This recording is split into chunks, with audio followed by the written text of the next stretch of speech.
Hello students, Ritu ma'am here. Today we are going to start a new topic of electrochemistry, that is electrode potential. In our last video we already have discussed about galvanic cell, and here again we will take example of galvanic cell, but before that we will discuss about the electrode potential. What is the meaning of electrode potential?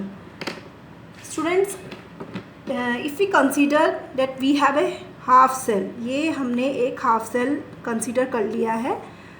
आप सबको ये चीज़ पता है, you all know that कोई भी आपका metal का road if dipped in its salt solution, इसके ही सॉल्ट सोल्यूशन में डिप हो, फॉर एग्जांपल ये जिंक रोड है और ये आपकी जिंक सल्फेट में जिंक आयन के सोल्यूशन में डिप हो, तो ये एक हाफ सेल की तरह वर्क करता है. तो इस तरह का जब भी कोई एक सेल हम लेके चलेंगे, एक हाफ सेल लेके चलेंगे, तो यहाँ पर एक पोटेंशियल डिफरेंस डेवलप होता है. वो पोटेंशियल डिफरेंस क्यों डेवलप होता है कि जो ये इलेक्ट्रोड और इलेक्ट्रोलाइट का इंटरफेस है, ये जो बाउंड्री है जिसमें आपका ये एक बाउंड्री है ना, इलेक्ट्रोड और इलेक्ट्रोलाइट की एक बाउंड्री है, ये इंटरफेस है. तो यहाँ से जो आपका रोड है, इसकी टेंडेंसी क्या होती है कि ये आपका किस में कन्वर्ट हो जाए, Zn2+ में कन्वर्ट हो जाए और सोल्यूशन में चला जाए. यानी आपका इसकी टेंडेंसी क्या है कि यहाँ से जिंक रोड जो है, मेटल एटम इलेक्ट्रोड से निकले और आपका सॉल्यूशन में Zn2+ में चले जाएं और यहाँ क्या डिपॉजिट हो जाए, इलेक्ट्रॉन डिपॉजिट हो जाए at the surface of the metal road. ये टेंडेंसी आपकी मेटल रोड की होती है. वाइल जो आपका इलेक्ट्रोलाइट सोल्यूशन होता है, उसकी टेंडेंसी क्या होती है कि वो इलेक्ट्रॉन को टेकअप करे और वापस किस में कन्वर्ट हो जाए, अगेन मेटल रोड में कन्वर्ट हो जाए. तो यहाँ पे ये आपका पॉजिटिव चार्ज प्रोड्यूस कर रहा है और ये इलेक्ट्रॉन को प्रोड्यूस कर रहा है. तो इसके थ्रू आपका एक पोटेंशियल डिफरेंस डेवलप हो जाता है. ये पोटेंशियल डिफरेंस जो है, यही आपका इलेक्ट्रोड पोटेंशियल है for a specific half cell. ठीक है, तो यानी आपका सिंपली ये क्या चीज़ है आपका, अगर मैं इलेक्ट्रोड पोटेंशियल बोलूँ तो ये आपका separation of charges at equilibrium है. It is a separation of charge at equilibrium, so that आपका एक पोटेंशियल डिफरेंस डेवलप हो सकता है इलेक्ट्रोड और इलेक्ट्रोलाइट के बीच. उसको हम इलेक्ट्रोड पोटेंशियल कहते हैं. ठीक है बेटा, यहाँ पे बेसिकली जो मैंने आपको अभी बताया है कि ये क्या चीज़ हो गई, आपका पोटेंशियल डिफरेंस है जो डेवलप हो जाता है बिटवीन इलेक्ट्रोड एंड इलेक्ट्रोलाइट. ठीक है, इसको हम क्या बोल रहे हैं, this is known as the electrode potential. तो किसी हाफ सेल के लिए ये चीज़ है. अब अगर आपका कंप्लीट सेल है, यानी आपने क्या ज्वाइन कर दिया, दो हाफ सेल को ज्वाइन कर दिया है, तो उन दो हाफ सेल के रेस्पेक्ट में उन दो हाफ सेल का इलेक्ट्रोड पोटेंशियल का जो डिफरेंस होगा वो हमारा सेल पोटेंशियल होगा.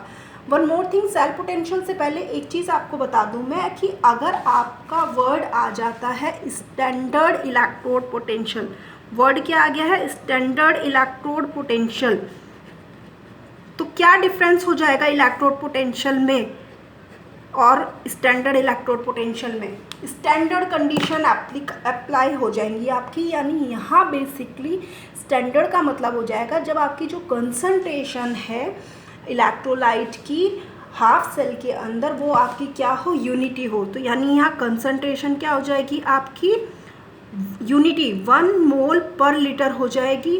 और जो टेम्परेचर है, ये टेम्परेचर आपका 298 केल्विन लेके चलेंगे हम. ठीक है, अब इन जनरल जो आपका पोटेंशियल होता है इलेक्ट्रोड पोटेंशियल, वो आपका स्टैंडर्ड रिडक्शन पोटेंशियल होता है. यानी हम रिडक्शन के रेस्पेक्ट में हमेशा इलेक्ट्रोड पोटेंशियल को लेंगे. ठीक है, बट आपका जो ऑक्सीडेशन पोटेंशियल होगा उसकी भी न्यूमरल वैल्यू सेम ही होती है जो आपकी रिडक्शन पोटेंशियल की होती है. तो डिफरेंस क्या है दोनों में, there is difference of sign only. यानी दोनों की न्यूमरल वैल्यू सेम होगी, there will be difference in the sign only. यानी अगर आपका electrode potential with respect to reduction, यानी रिडक्शन इलेक्ट्रोड पोटेंशियल अगर आपका निगेटिव है तो ऑक्सीडेशन इलेक्ट्रोड पोटेंशियल आपका कैसा होगा, पॉजिटिव होगा, उसकी वैल्यूज हमेशा सेम रहेंगी। तो this is the basic difference between the reduction electrode potential and the oxidation reduction potential. But in general इस चैप्टर में आप जहाँ भी ले रहे हैं वो आप विद रेस्पेक्ट टू रिडक्शन ले रहे हैं, यानी हमारा अगर हम सिंपल इलेक्ट्रोड पोटेंशियल बात कर रहे हैं तो वो किसके रेस्पेक्ट में बात कर रहे हैं, रिडक्शन इलेक्ट्रोड पोटेंशियल के रेस्पेक्ट में बात कर रहे हैं।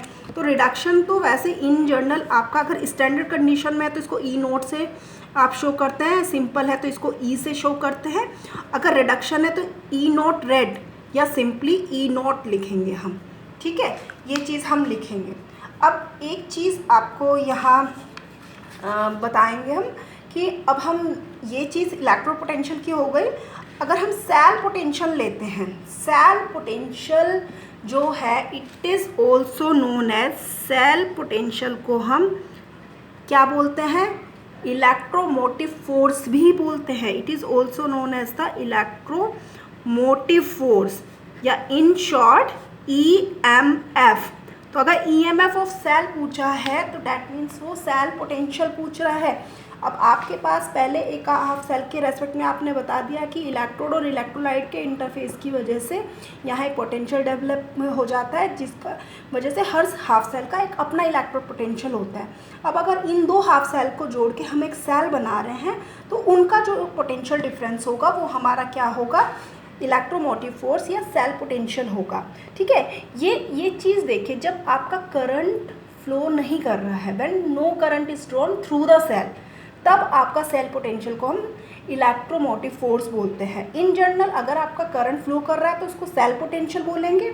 अगर उसमें कोई करंट फ्लो नहीं कर रहा है बट उसके बाद भी दोनों हाफ सेल की वजह से उसमें कोई पोटेंशियल चेंज शो कर रहा है तो वो आपका क्या हो जाएगा, इलेक्ट्रोमोटिव फोर्स यानी EMF ऑफ द सेल हो जाता है। अब ये ई सेल क्या होता है, EMF या ई सेल क्या होता है, it is always equals to the E right minus E left. E right minus E left का मतलब क्या है, हमने एक चीज़ ली थी लास्ट टाइम, मैंने आपको ये बताया था, रिप्रेजेंटेशन बताया था, ये गैल्वेनिक सेल का एग्जांपल लिया हुआ है मैंने यहाँ, और ये रिप्रेजेंटेशन बताया था कि जो आपका एनोड है वो हमेशा लेफ्ट में होगा और जो आपका कैथोड है वो हमेशा राइट में होगा।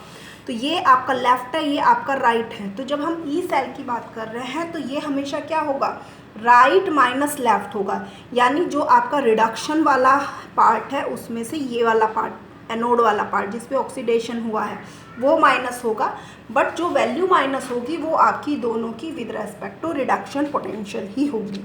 तो यानी और इसको आप क्या लिख सकते हो, E cell equals to E cathode minus E anode. आप ये चीज़ भी लिख सकते हो, जो आपको कन्वीनियंट लगे आप उस चीज़ को इसमें से ध्यान रख सकते हो, दोनों ठीक हैं ये, ओके। तो यहाँ पे ये आपका बहुत ही इम्पॉर्टेंट फॉर्मूला आ गया है जो आपका बहुत जगह यूज़ होगा। अब ये आपका ओवरऑल सेल का है, बिल्कुल इन द सेम वे। अगर स्टैंडर्ड कंडीशन हो हमारी, स्टैंडर्ड कंडीशंस हो हमारी, तो स्टैंडर्ड कंडीशन में आपका क्या हो जाएगा, ई नोट सेल हो जाएगा, और तब ये चीज़ क्या हो जाएगी आपकी, E naught right minus E naught left हो जाएगी, ठीक है। उनका भी हम स्टैंडर्ड इलेक्ट्रोड पोटेंशियल लेंगे। तो एक चीज़ तो ये आ गई आपके यहाँ। अब स्टूडेंट्स देखिए, बेसिकली ये चीज़ हमें इलेक्ट्रोकेमिकल सीरीज से पता चल जाती है कि किसी हाफ सेल का कितना इलेक्ट्रोड पोटेंशियल है।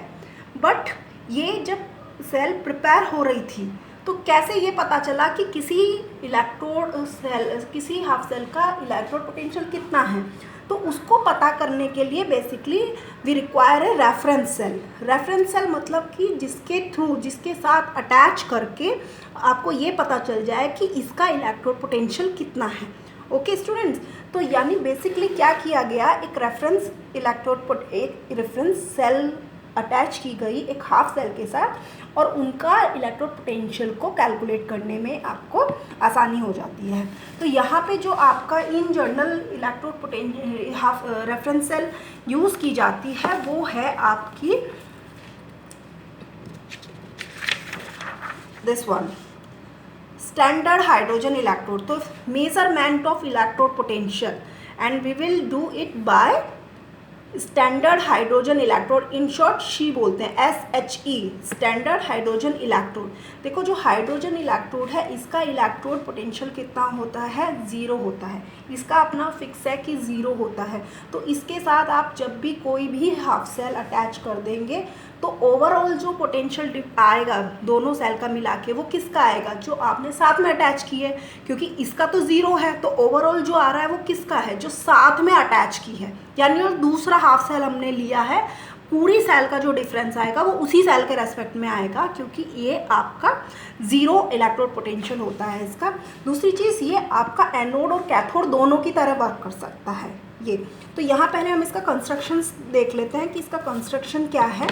कंस्ट्रक्शन देखिए, बेसिकली यहाँ पर जो आपका स्टैंडर्ड हाइड्रोजन इलेक्ट्रोड है ये आपका it consist a platinum wire.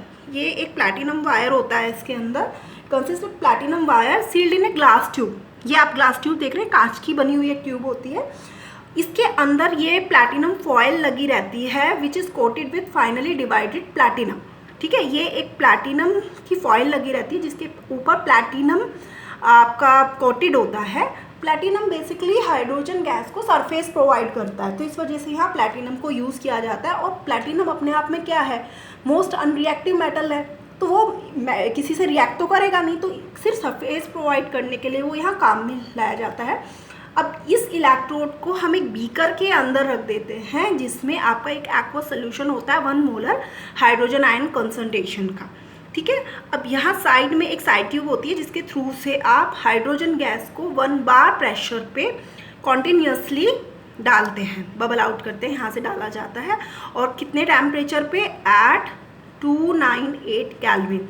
तब ये पूरा एक क्या आपका यहाँ पे बन गया standard electrode, standard hydrogen electrode का कंस्ट्रक्शन है ये कम्प्लीटली। अब मैंने एक चीज़ आपको बताई अभी कि ये दोनों तरह से काम करता है, आपका एनोड की तरह भी काम करता है और आपका कैथोड की तरह भी काम करता है। तो जब ये आपका बेसिकली काम करता है एज ए एनोड, तो एनोड पे आपका क्या होगा, इसका ऑक्सीडेशन हो जाएगा, यानी यहाँ ये क्या करेगा, ऑक्सीडेशन शो करेगा। तो half H2 gives H+, loss of electron हो रहा है सिंपली, तो ये आपका ऑक्सीडेशन शो कर देगा। और कैथोड पे जस्ट इसका रिवर्स रिएक्शन हो जाएगा, यानी ये रिडक्शन शो करेगा। कैसे, H+ टेक अप इलेक्ट्रॉन, यहाँ का H+ take up electron gets converted to H2। ठीक है, इसके पास दोनों चीज़ें हैं, हाइड्रोजन भी है, हाइड्रोजन आयन भी है। ठीक है, यहाँ ये गैशियस फॉर्म में है।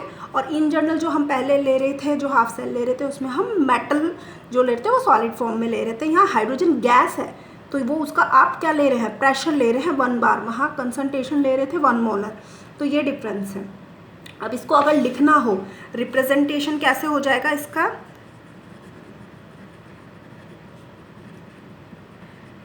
अब यहाँ देखिए, यहाँ हमारा ये किसके सरफेस पे है, प्लैटिनम के सरफेस पे है, प्लैटिनम के सरफेस पे है। रिएक्शन देखते रहिए, हाफ H2 था, ठीक है, कितना बार था ये, इसके ब्रैकेट में हम हमेशा कंसंट्रेशन लेते हैं या विद रिस्पेक्ट टू गैस उसका प्रेशर लेते हैं। और ये इंटरफेस इलेक्ट्रोलाइट और इलेक्ट्रोड का, और ये इसकी कंसंट्रेशन। तो ये रिप्रेजेंटेशन हो गया आपका SHE का।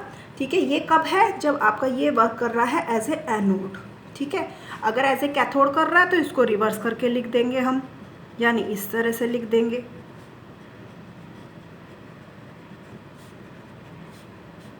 तो ये दोनों तरह से वर्क कर सकते हैं, यानी आपका कैथोड की तरह भी और एनोड की तरह भी वर्क कर सकते हैं हम। ठीक है, यहाँ तक ये आपकी इसकी मेज़रमेंट हो गया कि आपने किसी हाफ सेल के साथ इसको अटैच कर दिया तो we can calculate the electrode potential of the other half cell. ठीक है, इसका तो स्टैंडर्ड है, फिक्स है कि 0 होता है हमारे पास में। अब नाउ जो इम्पोर्टेंट चीज़ है इस चैप्टर की, that is the Nernst equation for an electrode. Student, this is the one of the most topic of this chapter. और इस चैप्टर से रिलेटेड इस टॉपिक पे बेसिकली न्यूमेरिकल्स बहुत आते हैं, बहुत इंपॉर्टेंट चैप्टर है ये, बहुत इंपॉर्टेंट टॉपिक है हमारा, तो इसको हम लेंगे।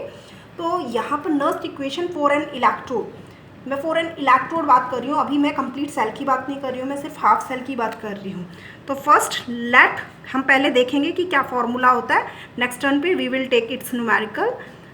अगर मैंने अभी आपको एक शुरू में ही चीज़ बता दी थी कि विद रेस्पेक्ट टू रिडक्शन लेना है हमें हर जगह, यानी रिडक्शन पोटेंशियल हम लोग लेंगे।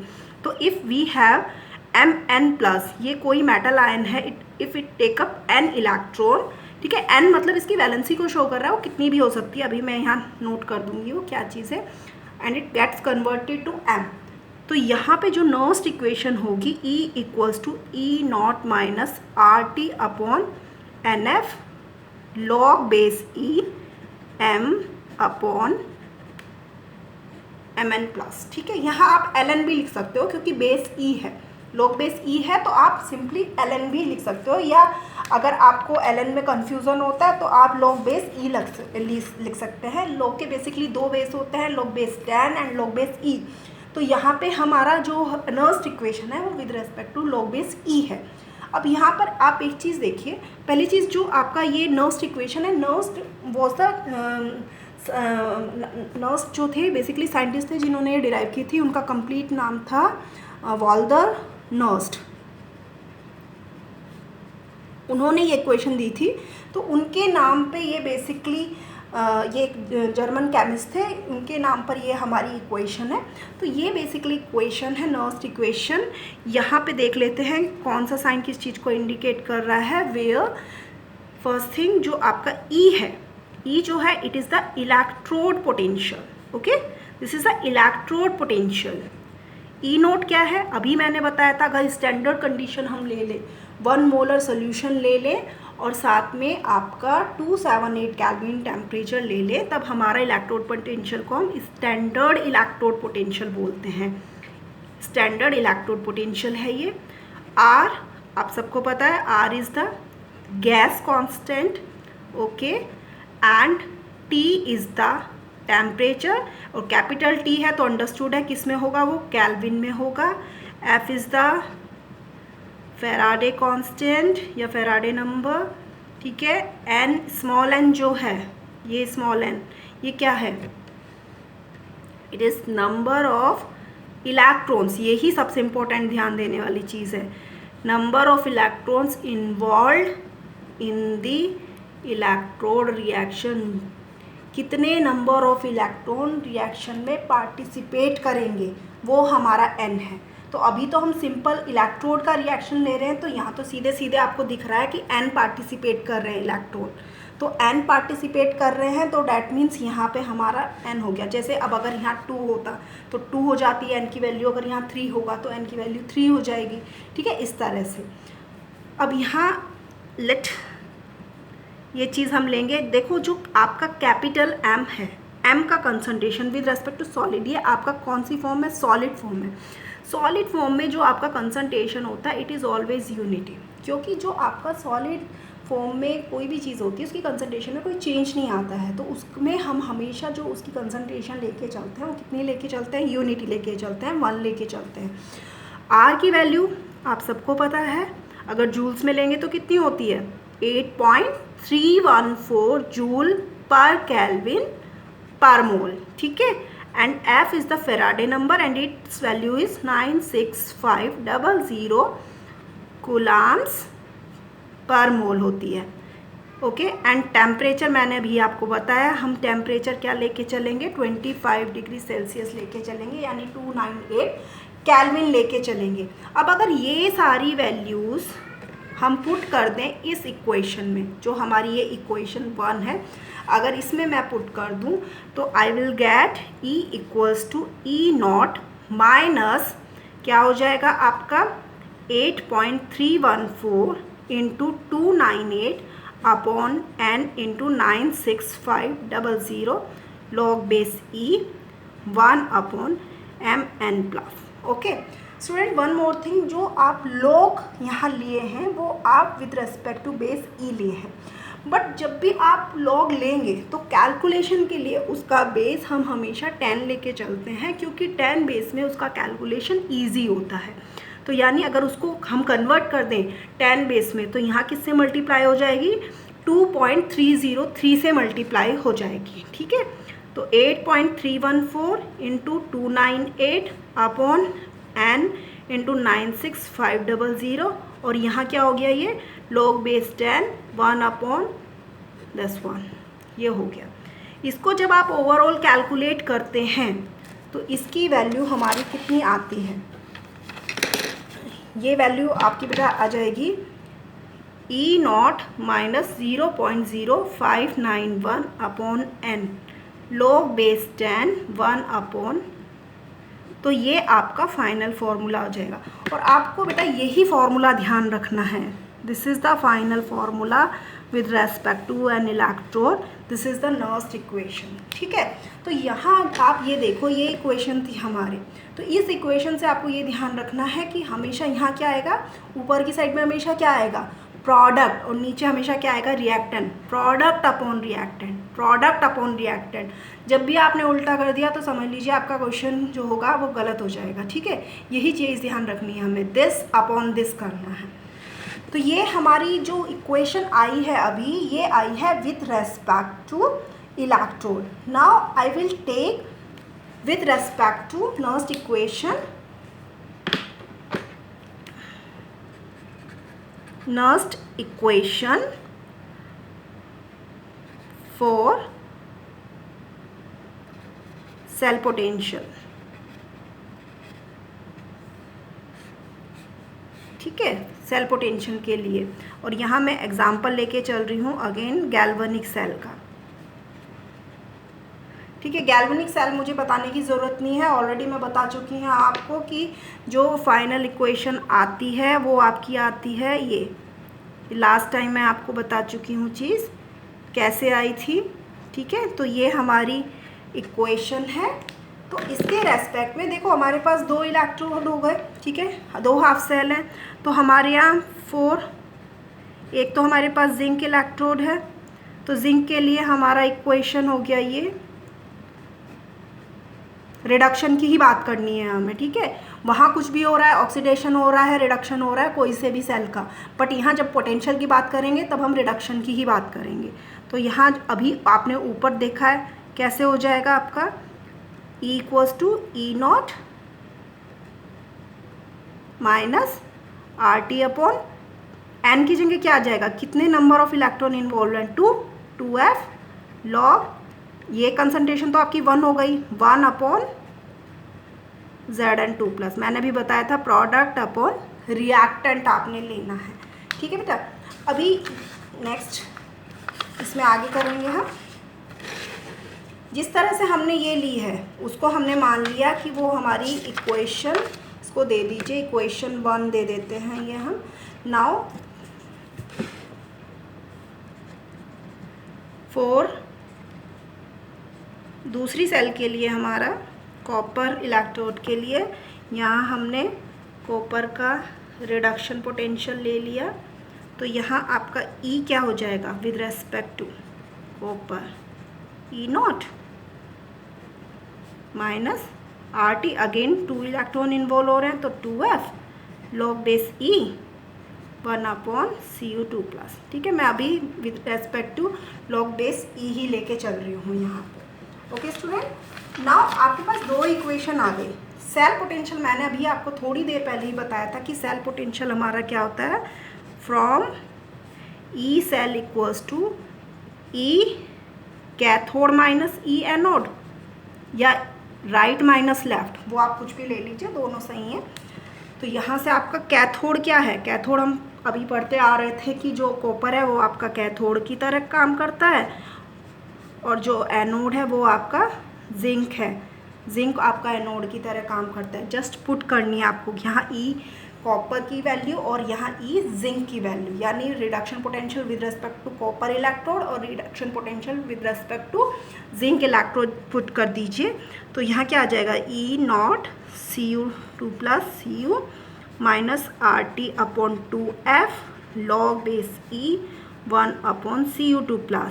ठीक है, और माइनस क्या आ जाएगा, E0 Zn2+ Zn, ये वाला जो टर्म होगा वो पॉजिटिव हो जाएगा विद रेस्पेक्ट टू जिंक, ये हो गया है। ठीक है, अब आपका यहाँ क्या चीज़ आ जाएगी, ई नोट वाली टर्म्स एक साथ ले लीजिए आप, तो Cu2 प्लस Cu माइनस ई नोट Zn2 प्लस Zn, ठीक है। यहाँ से आप RT/2F माइनस में कॉमन ले लेते हैं, तो ये आ जाएगा मेरे पास log A 1/Cu2 plus minus, ये देखिए अगर मैं माइनस कॉमन ले रही हूँ तो ये वाला टर्म क्या हो जाएगा, माइनस ही हो जाएगा ना, तो minus log E 1/Zn2 plus, ये आ जाएगा बेटा। अब ये चीज़ आपकी क्या हो गई, ये पूरी की पूरी देख लीजिए क्या हो जाएगी, स्टैंडर्ड इलेक्ट्रोड पोटेंशियल है, तो ये आपका दोनों का डिफरेंस को हम क्या लिख सकते हैं, ई नॉट सेल लिख देंगे। स्टैंडर्ड इलेक्ट्रोड पोटेंशियल हो जाएगा ये सेल का माइनस RT/2F। अब इसको मैं क्या लिखूं, ये क्या है, आप ये देखिए ये क्या है। मैं यहाँ आपको एक चीज़ बताना चाहूँगी, log A minus log B की तरह इसको यूज़ करना है। log A minus log B का मतलब क्या हो गया, log A/B, तो log A/B, तो ये वाली टर्म तो ऑलरेडी नीचे है, log A/B का मतलब 1/Zn2 प्लस, ये मतलब हो जाएगा इसका। तो यानी इसको मैं क्या लिखूँगी यहाँ पे, E not cell minus RT/2F log E Zn2 plus upon Cu2 plus, ठीक है बेटा। ये हो गया, ये हमारा किसके इक्वल हो गया, ई सेल के इक्वल हो गया है। बस ये आपका आ गया है, तो समझ लीजिए अब आगे आपका क्या बचा है, यहाँ से इसकी वैल्यू बस सिंपली आपको क्या लिख करनी है, जैसे आपने हाफ सेल में की थी, ई सेल हो गया, इसको हम क्या लिख सकते हैं, यहाँ पे 2.303 RT/2F, और ये आपका क्या हो जाएगा, log base 10 Zn2 plus Cu2 plus, okay. और ये इसको हम क्या लिख सकते हैं, इस पूरी टर्म को हम क्या लिख सकते हैं, 0.0591/2, तो यानी ये n की जगह है, log बेस 10 Zn2 प्लस और Cu2 प्लस। तो ये वाला जो इक्वेशन आया है बेटा, ये हमारा आया है with respect to galvanic cell. मैंने आपको एक एग्जांपल गैल्वेनिक सेल का लेके दिखाया है और उसके लिए ये बता दिया है कि उसके लिए ये नर्स्ट इक्वेशन हो जाएगी, ठीक है। ये तो आपकी गैल्वेनिक सेल के लिए है। अगर आपका कोई कैसी सेल हो, कोई भी हमारी समझ लीजिए बेटे, यहाँ पे इन जनरल कोई सेल है मेरे पास में, इन जर्नल मेरे पास एक सेल है, एक रिएक्शन ले लिया है मैंने, if cell reaction is AA plus BB, ये n इलेक्ट्रॉन्स का इसमें इन्वॉल्वमेंट हो रहा है और ये चीज़ है, तो यहाँ ई सेल क्या हो जाएगा, E not cell minus RT/NF log base E, product की कंसंट्रेशन मल्टीप्लिकेशन में आ जाएगा, ठीक है, जैसे हम लास्ट ईयर इक्विलिब्रियम चैप्टर में ले रहे थे। और जो इनके आपके यहाँ स्टोइकियोमेट्री है वो कहाँ चली जाएगी, पावर्स में चली जाएगी, जैसे लास्ट ईयर लिया करते थे, बिल्कुल उसी तरह से। तो ये चीज़ को आपको अगर ध्यान है, इसको हम क्या बोलते हैं, this is the reaction quotient, इसको हम रिएक्शन कोशेंट बोलते हैं।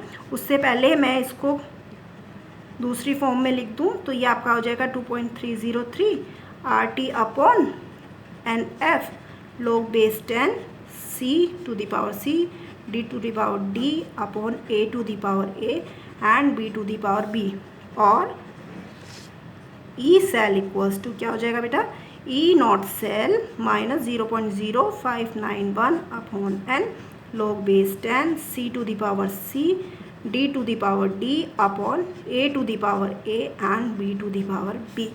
तो प्रोडक्ट की कंसंट्रेशन अपॉन रिएक्टेंट की कंसंट्रेशन, जो भी उनकी स्टोइकियोमेट्री है वो पावर्स में चली जाएगी। अब ये पार्ट मैंने अभी आपको पूरा बता दिया कि ये वाला जो पार्ट है, this is known as the reaction quotient. इसको हम किससे डिनोट करते हैं, Q से डिनोट करते हैं। तो आपका Q इक्वल्स टू क्या है, रिएक्शन कोशेंट है, and it is equals to this one. तो सिंपली आप इसको ये भी लिख सकते हो, आप क्या लिख सकते हो कि E cell equals to E not cell minus 0.0591/n log base 10 K, sorry Q, यहाँ पे ये रिएक्शन कोएफिशिएंट आ गया। This is the Nernst equation, general Nernst equation हो गई है किसी भी रिएक्शन के लिए। अब अगर आपकी कंडीशन इक्विलिब्रियम की हो, अगर हमारी कंडीशन इक्विलिब्रियम की हो, तो अगर आपको ध्यान हो इक्विलिब्रियम पे Q हमेशा इक्विलिब्रियम कांस्टेंट के इक्वल हो जाता है और E सेल हमेशा ज़ीरो हो जाता है।